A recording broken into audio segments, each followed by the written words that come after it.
Mood कैसा है आपका? अच्छा है।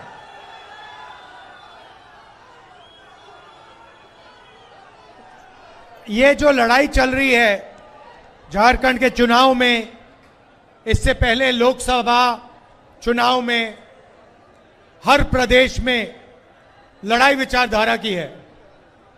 एक तरफ कांग्रेस पार्टी और इंडिया गठबंधन, दूसरी तरफ बीजेपी और आरएसएस।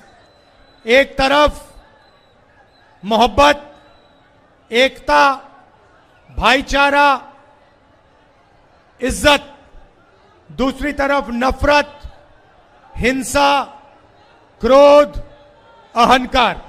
ये लड़ाई है। हम कहते हैं कि संविधान को बचाना है। संविधान हिंदुस्तान का है। संविधान जनता की रक्षा करता है, गरीबों की रक्षा करता है। और बीजेपी चाहती है कि इस संविधान को खत्म किया जाए और जैसे पहले हुआ करता था वैसे एक बार फिर हिंदुस्तान को चलाया जाए। भाइयों और बहनों, कुछ साल पहले कन्याकुमारी से कश्मीर तक हमने यात्रा निकाली थी। हम चले थे और एक ही मैसेज था,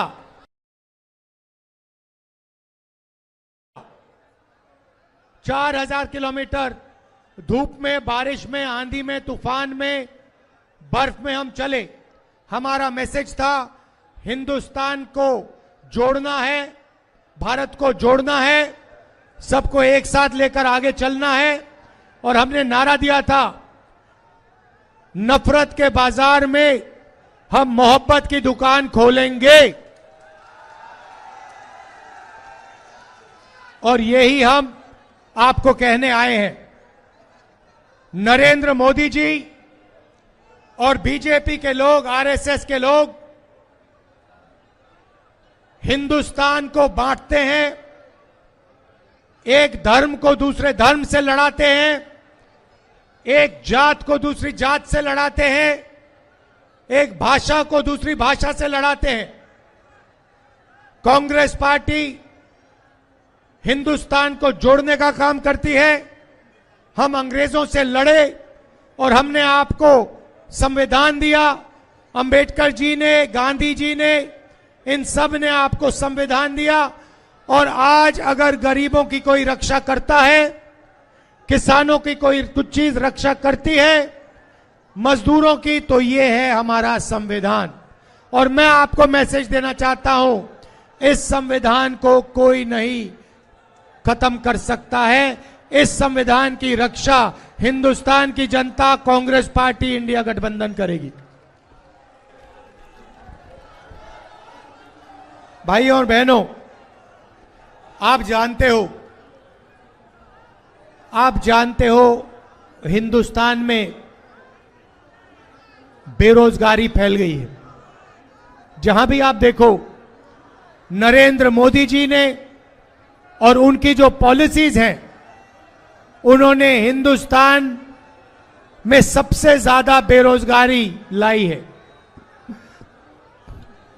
नोटबंदी, गलत जीएसटी, ये पॉलिसीज नहीं है, ये गरीबों को मारने के, किसानों को मारने के, मजदूरों को मारने के हथियार हैं। भाइयों और बहनों, जितना पैसा हिंदुस्तान का, भैया ये जो सरदार जी हैं, ये जो आपने, नहीं खड़े हो, ये जो आपने शर्ट खरीदी है, कितने की खरीदी? रुपए की खरीदी। आपने इसमें कितना परसेंट जीएसटी दिया? कितना परसेंट जीएसटी लगता है इस टी शर्ट पे? 18%। अगर गौतम अदानी यही शर्ट खरीदता, 500 रुपए की शर्ट खरीदता, तो जितना हमारे मित्र ने जीएसटी में पैसा भरा है उतना ही अदानी जी देगा। इनकी आमदनी कितनी है और अदानी की कितनी है आप जानते हो। भाई और बहनों, जीएसटी, नोटबंदी, गरीबों को, किसानों को, मजदूरों को मारने के हथियार हैं। ये चाहते हैं कि गरीबों के जेब से पैसा निकले, किसानों के, मजदूरों के जेब से पैसा निकले, छोटे व्यापारियों के जेब से निकले और अरबपतियों के जेब में जाए। मैं आपसे पूछना चाहता हूं, नरेंद्र मोदी जी ने आपका कितना कर्जा माफ किया है? आपके बच्चों का जब वो लोन लेते हैं, यूनिवर्सिटी का लोन लेते हैं, कितने रुपए माफ किया नरेंद्र मोदी ने? जब आप कर्ज में जाते हो, नरेंद्र मोदी जी ने कितना आपका कर्ज माफ किया है? 1 रुपया नहीं। भाइयों और बहनों, नरेंद्र मोदी ने अदानी और अंबानी जैसे 25 लोगों का 16 लाख करोड़ रुपया कर्जा माफ किया है। उनके लिए जो भी वो चाहते हैं प्रधानमंत्री करने को तैयार है। मगर आप कर्जा माफी मांगो, रोजगार मांगो, आपको नरेंद्र मोदी जी, बीजेपी के लोग कुछ नहीं देते हैं। इसीलिए कांग्रेस पार्टी ने, इंडिया गठबंधन ने झारखंड में निर्णय लिया है, जितना पैसा ये लोग अरबपतियों को देते हैं, उतना पैसा हम आपके बैंक अकाउंट में डालेंगे।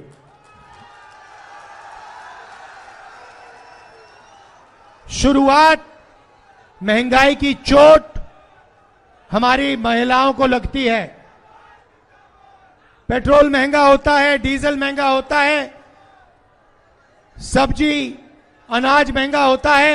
सबसे ज्यादा दर्द, सबसे ज्यादा दुख हमारी महिलाओं को होता है। वो इस देश की रीढ़ की हड्डी हैं, वो इस देश के भविष्य को की देखभाल करती हैं।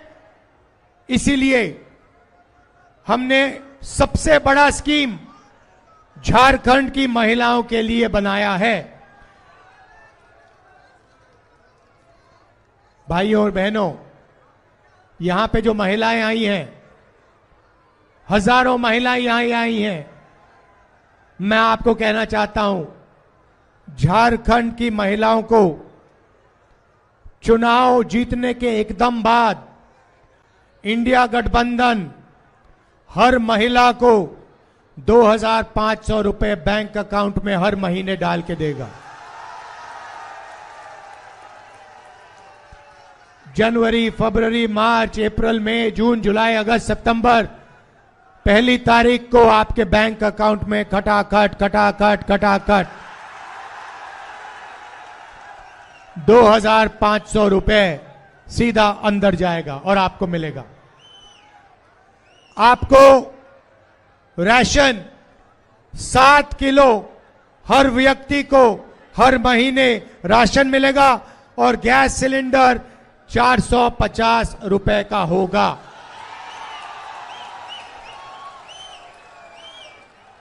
ये है हमारी पहली गारंटी महिलाओं की। बैंक अकाउंट में 2,500 रुपए ठकाठक ठकाठक ठकाठक,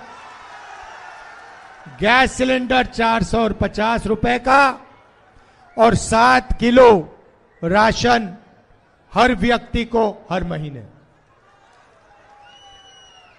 अब अगर झारखंड में कोई बीमार होगा तो हम आपके लिए एक नई स्वास्थ्य बीमा योजना ला रहे हैं, हेल्थ इंश्योरेंस ला रहे हैं।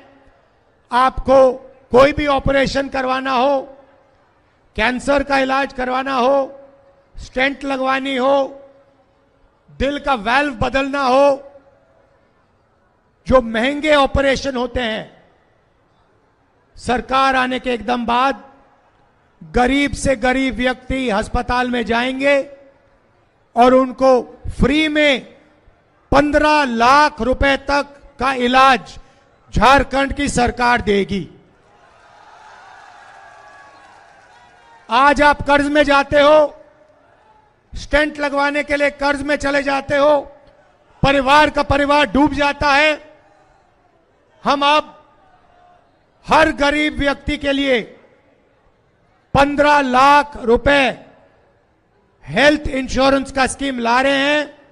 बेहतर से बेहतर अस्पताल में दिल की सर्जरी, पेट की सर्जरी, हड्डी टूटेगी, कंपाउंड फ्रैक्चर होगा एक्सीडेंट के बाद, रिकंस्ट्रक्शन, ये सारा का सारा 15 लाख रुपए के बीमे में कवर होगा गरीब लोगों के लिए। ये हमारा दूसरा वायदा है। शहर में हूं, मगर किसानों की आपकी इजाजत से 2 मिनट बात कर देता हूं। किसानों को धान के लिए 3,200 रुपए प्रति क्विंटल मिलेगा।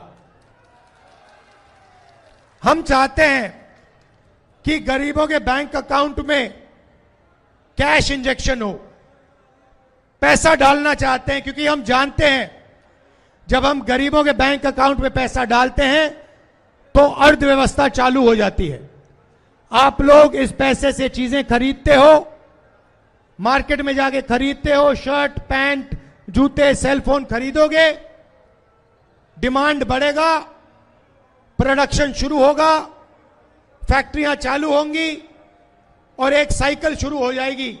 आपके बैंक अकाउंट में पैसा जाएगा, आप खर्च करोगे, माल खरीदोगे, फैक्ट्रियां चालू हो जाएंगी, फैक्ट्रियों में आपके बच्चों को रोजगार मिलेगा। यह आइडिया है। नरेंद्र मोदी अरबपतियों को पैसा देता है, वो सीधा पैसा लेके अदानी जैसे लोग हिंदुस्तान के बाहर ले जाते हैं, दूसरे देशों में ले जाते हैं, वहां इस पैसे को खर्च करते हैं, हिंदुस्तान के लोगों को कोई फायदा नहीं मिलता।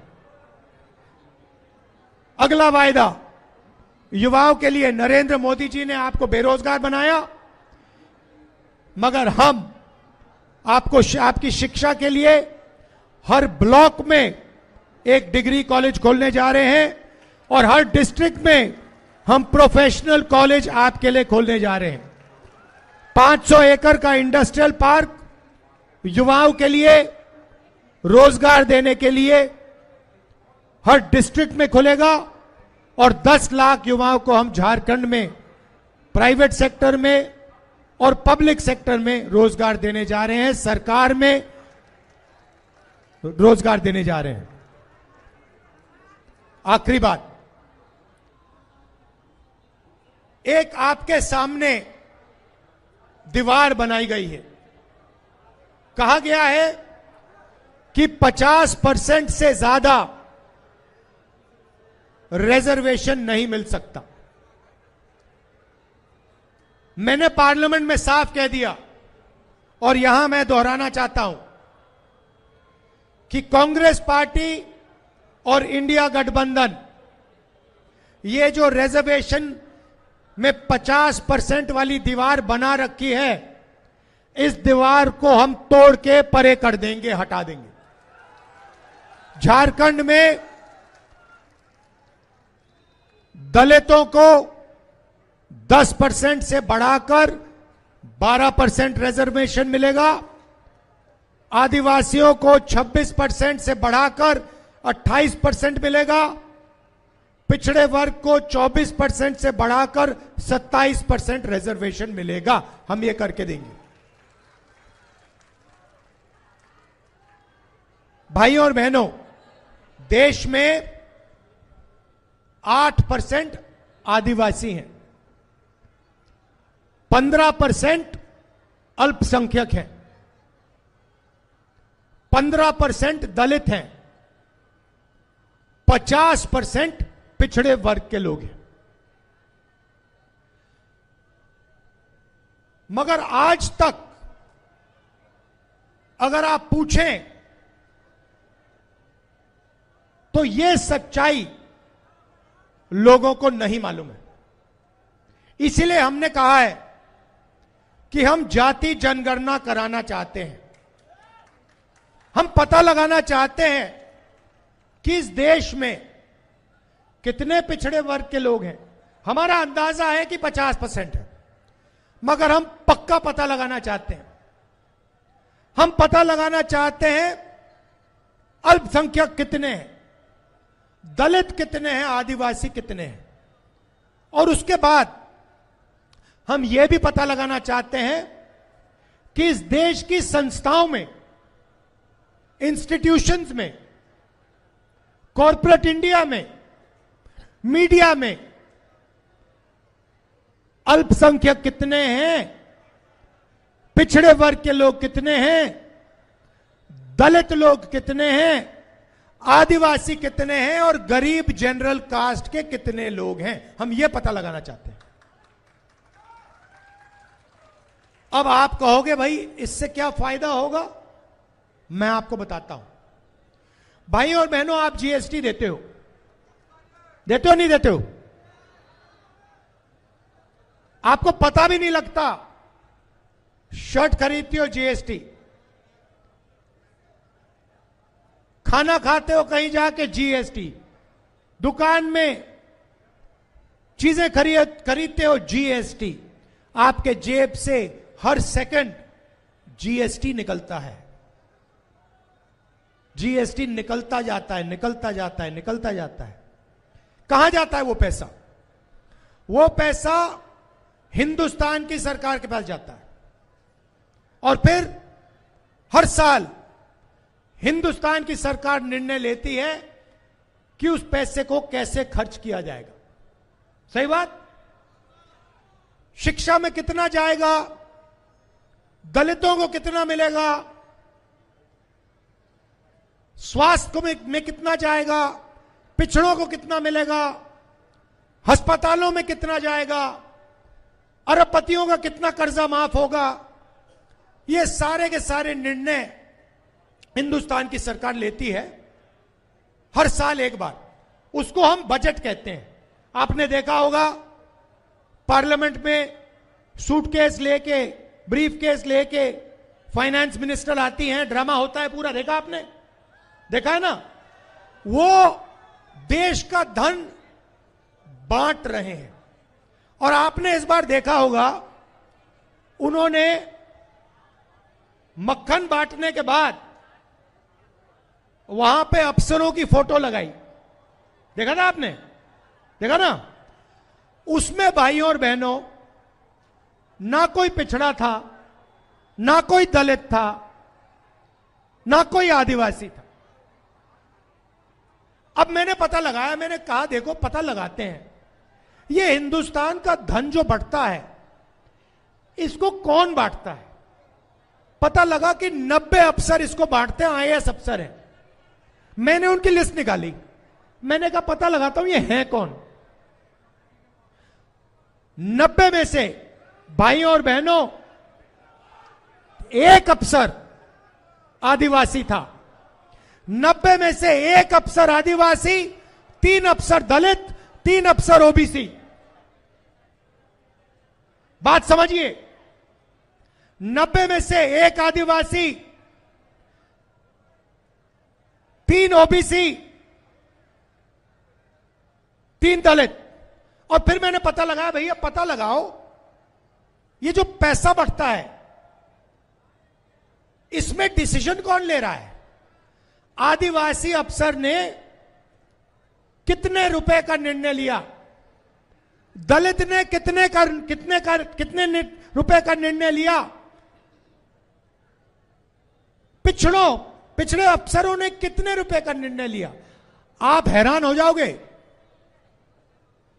पिछड़ों की आबादी 50%। मतलब अगर आपको हिंदुस्तान में 10 लोगों की भीड़ मिले उसमें 5 आप पिछड़े हैं, 10 में से 5 पिछड़े। उधर आपके 90 में से 3 अफसर। और अगर हिंदुस्तान की सरकार 100 रुपए बांटती है तो 5 रुपए का निर्णय पिछड़े वर्ग के अफसर लेते हैं। आप सोचिए, आबादी 50%, भागीदारी 5%, दलितों की आबादी 15%। अगर हिंदुस्तान की सरकार 100 रुपए बांटती है तो दलित अफसर 1 रुपया का निर्णय लेते हैं। आपकी भागीदारी 100 में से 1 रुपया और आपकी आबादी 15%, आदिवासी 8% है। 100 रुपए में से 10 पैसे का निर्णय आदिवासी अफसर लेता है। यही हालत अल्पसंख्यकों की है। मतलब अगर आप 90% हिंदुस्तान को एक तरफ कर दो, इनकी इस देश में कोई भागीदारी नहीं है। आप मुझे बताओ ना, आप टीवी देखते हो, देखते हो नहीं देखते हो? देखते हो ना? आपको उसमें एंकर दिखते हैं, एंकर दिखते हैं ना, जो दिखते हैं ना, जो पत्रकार होते हैं। आपने कभी आदिवासी पत्रकार देखा है? आपने कभी पिछड़ा पत्रकार देखा है? दलित पत्रकार देखा है? अल्पसंख्यक पत्रकार देखा है? ना। 5% के बीच में बातचीत चल रही है। मगर आपको टीवी पे कभी किसान दिखा, मजदूर दिखा, छोटा व्यापारी दिखा? ना। अंबानी की शादी दिखी? नाच गाना दिखा अंबानी की शादी में? तो ना आप मीडिया में हो, ना आप सरकार में हो। प्राइवेट अस्पतालों की लिस्ट निकाल दो, उनके मालिकों की लिस्ट निकालो, मुझे बता दो। ये जो हैं सारे बड़े बड़े प्राइवेट अस्पताल, इनका मालिक एक ओबीसी, एक दलित, एक आदिवासी, एक अल्पसंख्यक, मुझे दिखा दो, मान जाऊंगा मैं। Private university, private college, private अस्पताल, हिंदुस्तान की 500 सबसे बड़ी कंपनियां, उसमें मुझे 90% से एक बंदा दिखा दो, मैं मान जाऊंगा। यह मैं आपको बताने आया हूं। इस देश में आपकी भागीदारी है ही नहीं। आप सिर्फ जीएसटी देते हो, आप सिर्फ मजदूरी करते हो। ये जो इमारतें हैं, ये आपने बनाई हैं। ये जो सड़कें हैं, ये जो फ्लाईओवर हैं, ये आपने बनाए हैं। मगर ये जो मॉल आप बनाते हो,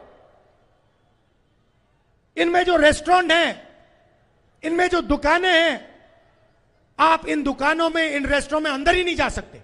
आपको जूता मार के बाहर कर देंगे। यह सच्चाई है। 90% को अंदर नहीं जाने देंगे। तो मैं ये आपसे कहना चाहता था, यही है आपका रखवाला।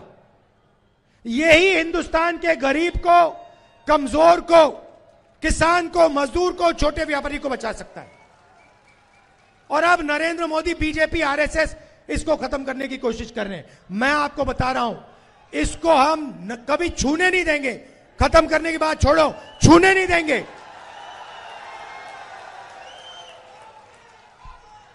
तो अब यहां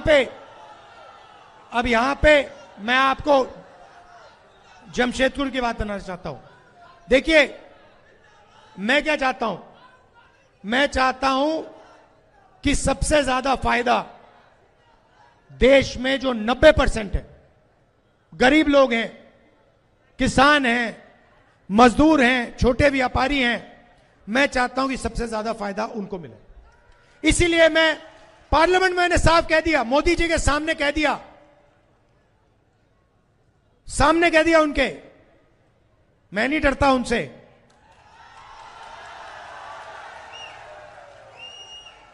आजकल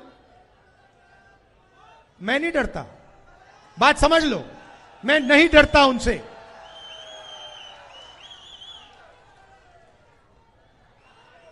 और एक और बात समझ लो, लंबी लड़ाई है, नरेंद्र मोदी को हम हराएंगे। देख लेना, लिख के ले लो, नरेंद्र मोदी को हम हराएंगे। तो मैंने उनके सामने कह दिया, नरेंद्र मोदी, आप जाति जनगणना नहीं कराना चाहते हो। जब हम जाति जनगणना की बात करते हैं, आप चुप हो जाते हो, आप भाग जाते हो। आप जाति जनगणना मत करो। कांग्रेस पार्टी और इंडिया गठबंधन जाति जनगणना लोकसभा में पास करेगा।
तो मैंने वहां सामने कहा कि देखिए नरेंद्र मोदी जी, आप जाति जनगणना नहीं करोगे, मैं जानता हूं, क्योंकि आप अरबपतियों के हो, अदानी के हो, अंबानी के हो, मगर कांग्रेस पार्टी, इंडिया गठबंधन जाति जनगणना को इसी लोकसभा में यहीं पास करके दिखाएगी। ये हमारा वायदा है। 50% वाली दीवार को हम तोड़ेंगे, रिजर्वेशन को 50% से ज्यादा ले जाएंगे और जाति जनगणना हम करके दिखाएंगे।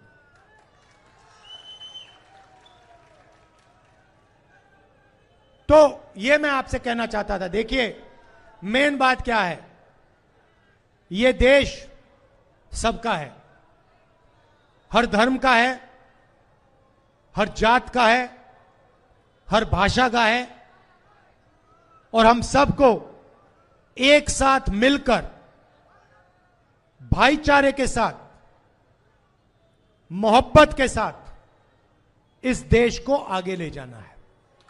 यही बात है। देखिए, जब नफरत फैलती है, हिंसा फैलती है, डर फैलता है, तो बेरोजगारी फैलती है, अर्थव्यवस्था ठप होती है। हम चाहते हैं कि नफरत के बाजार में मोहब्बत की दुकान खुले, और हम लगे रहेंगे 24 घंटा लगे रहेंगे हिंदुस्तान में नफरत को मिटाने के लिए। और आप जानते हो कि नफरत को नफरत से नहीं काटा जा सकता है। सही बात। नफरत को सिर्फ मोहब्बत से काटा जा सकता है। इसीलिए हम नफरत को मोहब्बत से हराकर दिखाएंगे। ये लड़ाई है।